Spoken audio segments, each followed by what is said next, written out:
My mother threw a cake in my face, a full chocolate buttercream still cold from the bakery box I'd carried in just 40 minutes earlier. It hit square between my eyes. For a split second, there was laughter.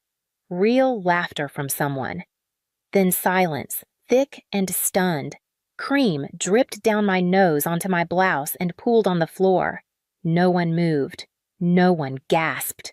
I looked around, hoping someone would say something that it had gone too far, but my father looked away, and my sister wiped a fake tear from the corner of her eye. I picked up my purse, still sticky from frosting, and walked out of my parents' dining room. No one followed. I don't know why the silence hurt more than the cake. Maybe because I brought it. Maybe because I'd spent $48.75 on it that morning from a little shop near my new place, the one Mom said she liked. Maybe because I thought it was the only thing I could bring that might count as peace. The frosting had soaked into the collar of my shirt by the time I reached my car. I didn't cry. Not yet. I turned the ignition with shaking hands and backed out of the driveway like a fugitive. The cake was still on my skin. Sugar cream, chocolate humiliation. It wasn't the first time they'd made me feel like I didn't belong. It was just the first time they'd used dessert to drive the point home. Back at my apartment, I locked the door, leaned against it, and slid down to the floor. The overhead lights were too harsh. I turned them off. In the dark, the frosting started to dry, pulling at the corners of my mouth. I still hadn't wiped it off. My shoes left chocolate prints on the tile. I didn't care. At some point, I made it to the bathroom and stared into the mirror. I looked ridiculous.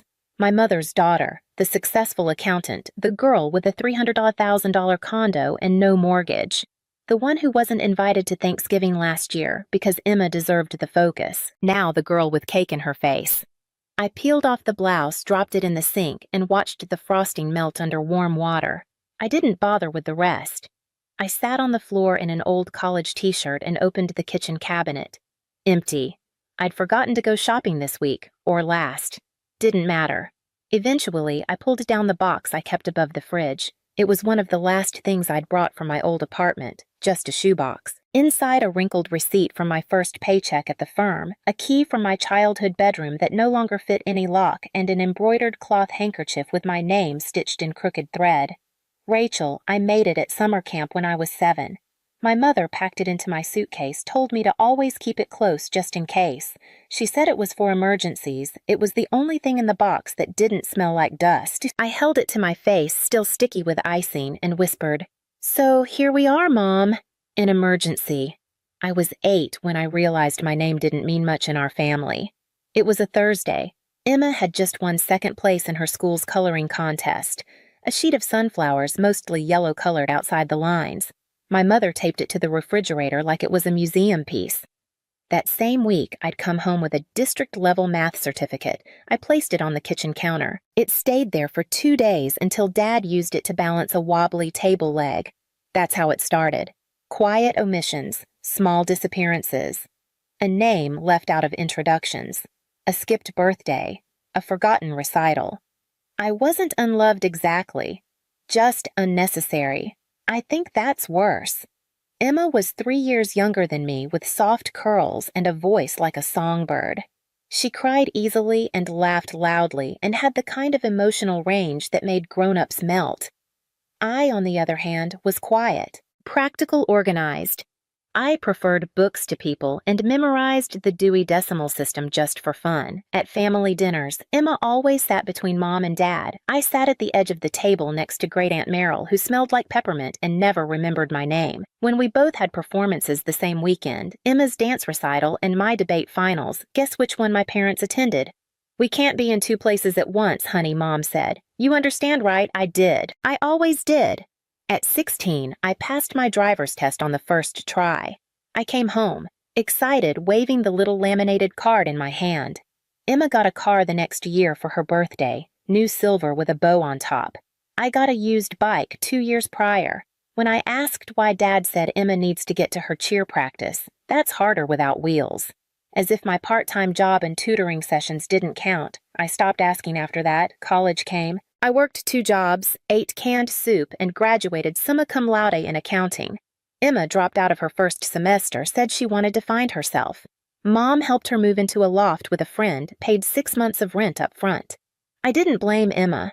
It wasn't her fault she was the favorite. She didn't ask for it. She just learned how to swim in the current that always pulled me under.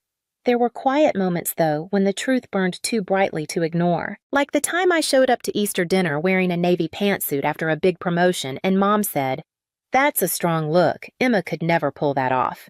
She meant it as a compliment, I think. Or the time Emma hosted a Friendsgiving at her apartment and forgot to invite me. It was more of a college crowd thing, she explained. I was 28.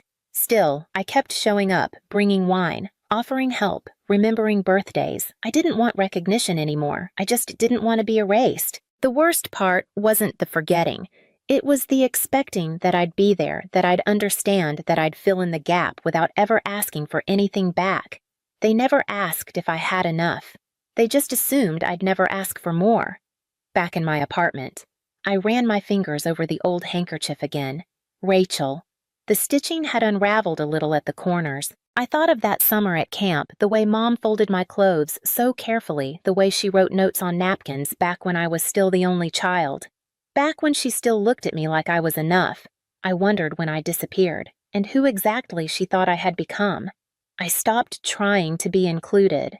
Somewhere between college and my second tax season, I learned to make peace with the silence. I poured everything into work spreadsheets, forecasts, retirement plans for people I'd never meet. Numbers were honest. They didn't forget you. They didn't play favorites. I lived in a studio apartment the size of a storage unit. It had one window, 3 working outlets, and neighbors who argued through thin walls, but it was mine, and it was cheap enough that I could save half my income. I packed lunches, reused tea bags, and declined every vacation invite. When Emma posted beach selfies in Tulum, I was updating ledgers under fluorescent lights. When my coworkers went to happy hour, I brought tax code to a laundromat. People thought I was driven, focused. The truth was simpler. I didn't have anyone to fall back on. I couldn't afford to coast. 8 years in, I had enough. Between my salary, careful investing, and a modest inheritance from my grandmother, I scraped together $300,000. I bought a 2-bedroom condo in a transitional neighborhood, not trendy but safe with creaky floors and good bones. No mortgage, no cosigner, no debt. It wasn't fancy. The kitchen was stuck in 1992. The walls had textured wallpaper that looked like it had seen a few divorces. But when I turned the key, it clicked, and for once, I didn't feel like I was borrowing space from someone else's life. I painted the walls myself, scrubbed the grout with a toothbrush, watched YouTube videos on electrical wiring. Every blister, every sore muscle felt like a receipt, proof that I'd earned square footage. When I told my parents Mom just said 2 bedrooms, that's a lot of space for one person. I smiled, said nothing. Maybe she didn't mean it as judgment. Maybe she did. I still called on Sundays, still sent birthday cards, still brought wine to family dinners even when they forgot I was coming. When I finally invited Emma to see the apartment, she said, "Wow, you really don't have a headboard." Then she laughed as if I'd just told a joke. That was 2 weeks before the call. "Sweetheart," Mom said, syrup in her voice. "Can you come by next Saturday? We're having a little family gathering. Bring one of those chocolate cakes from that bakery near your place. You know the one I like?" I paused mid-paint stroke, the bathroom ceiling still half covered in primer. Is something wrong? Of course not. Just a surprise. Come by, around 4. I should have known. I should have heard it in her voice, the way she pushed sweetness like a spoonful of medicine. But I said yes, picked up the cake, showed up on time. Because even after all this time, I still wanted to believe that doing everything right would finally mean I belonged. The house looked the same from the outside. 2-story colonial white shutters, rose bushes trimmed too neatly. It was the house my grandmother left to Emma and me. We'd let our parents stay in it after she passed. It never felt like a favor until now I parked behind Uncle Greg's pickup. There were more cars than I expected. Aunt Linda's red Buick, Cousin Josh's Jeep. Even Emma's boyfriend Kevin had managed to snag a spot in the driveway. This wasn't a small gathering. I stepped inside the cake, balanced carefully in my hands. "Rachel's here." Mom called her voice, bright and rehearsed. She swooped in, kissed my cheek, and took the cake like I was delivering a prop. Perfect timing. We're just sitting down. The living room was filled with familiar faces, all dressed like it was Thanksgiving. Emma sat on the couch, Kevin's hand resting protectively over hers. My father leaned against the fireplace chatting with Uncle Greg. The air smelled like pot roast and polite tension. "What's going on?" I asked Emma as I passed. She smiled vaguely. "You'll see." That should have been the warning. But I followed everyone to the dining room where Mom had laid out her best china, the kind with gold trim she only used for holidays. The cake I brought was placed in the center like a crown. Dinner passed in staged conversation. Everyone was careful, almost rehearsed. Nobody asked me about my apartment. Nobody asked me about anything. Halfway through mashed potatoes, Mom tapped her spoon against a glass. "I want to thank you all for coming," she said, beaming. "We have some wonderful news." Her eyes sparkled as she looked at Emma. "Our Emma is pregnant," she announced. The room erupted in applause. I clapped too. Despite everything, I was happy for her, maybe even proud. She'd always wanted to be a mom. And Mom continued. "She and Kevin are getting engaged. Wedding planning starts next month." More cheers. Kevin smiled like he'd won something. Emma flushed with well-practiced modesty. I leaned over. "Congratulations," I said to her, and I meant it. But then Mom raised her hand again. "That's not all." The room quieted. A few forks paused mid-air. "As you all know, Rachel recently purchased a beautiful apartment," Mom said, gesturing to me like I was part of a silent auction. "It's a 2-bedroom, very spacious. Perfect location." I nodded slowly, unsure where this was going. "She's single," Mom added with a soft laugh. "No kids, no pets, no obligations." And there it was. Emma lowered her eyes. Kevin stared at his plate. My stomach turned. "Emma and Kevin need a home," Mom said, her voice smoothing into something practiced. "Not some rental downtown. They're starting a family." Then she looked directly at me. "Rachel, sweetheart, this is your chance to show how much you love your sister. I think you should give them your apartment."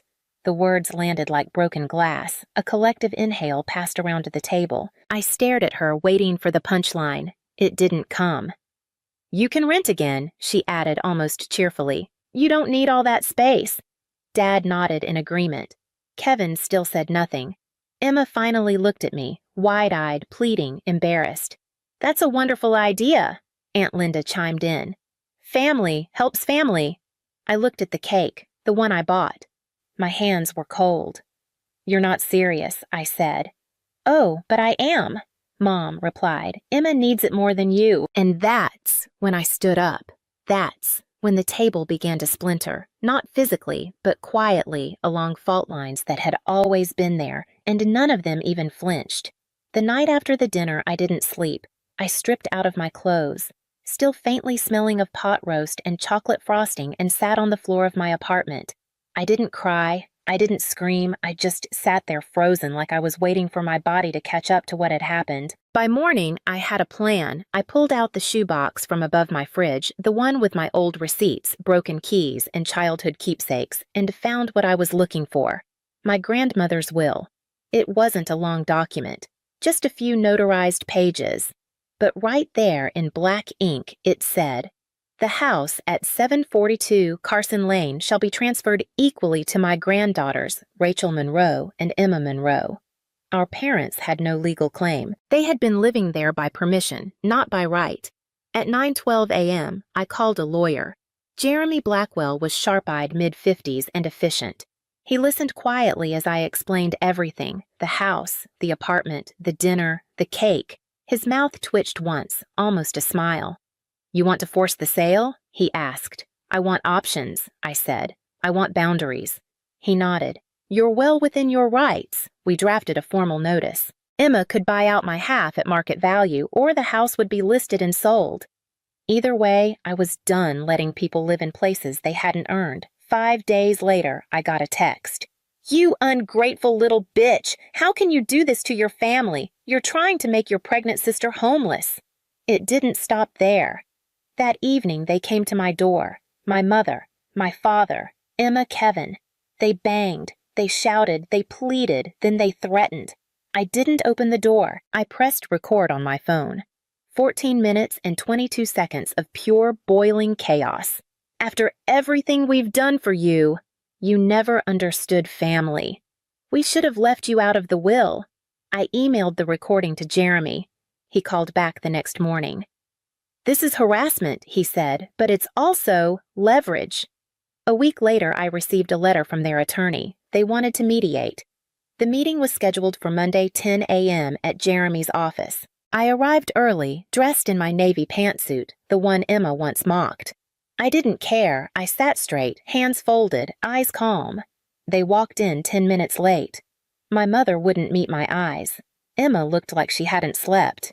Kevin scowled. My father looked through me. The lawyers began. Facts, numbers, terms.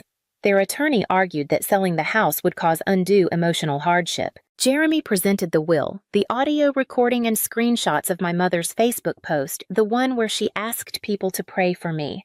Midway through the meeting, my mother did something unexpected.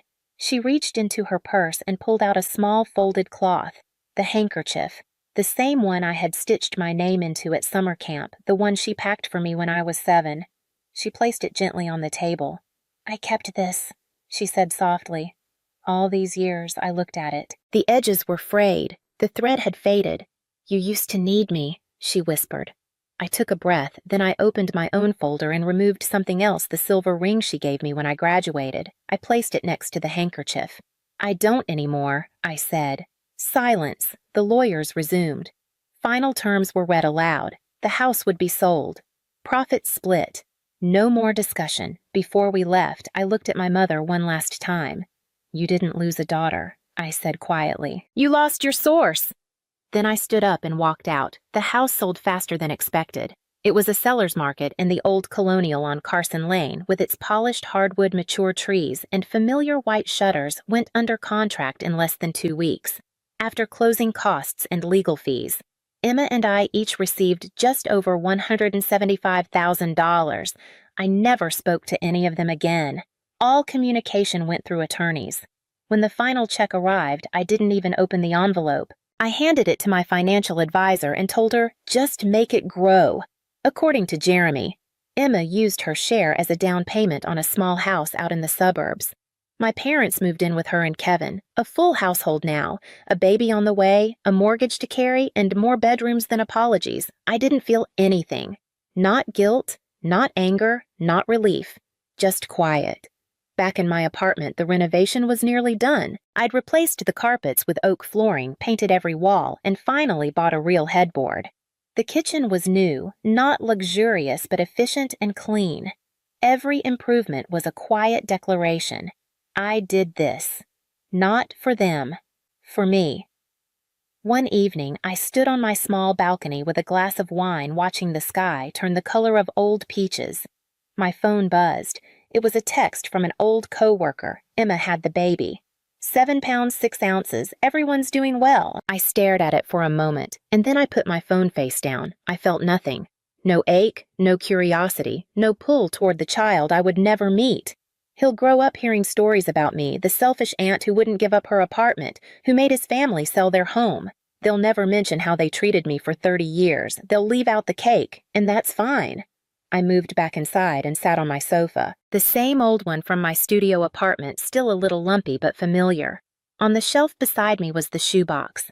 I opened it and took out the embroidered handkerchief I had retrieved it after mediation, folded it carefully. Not out of sentiment, but because it belonged in the box with the rest of it.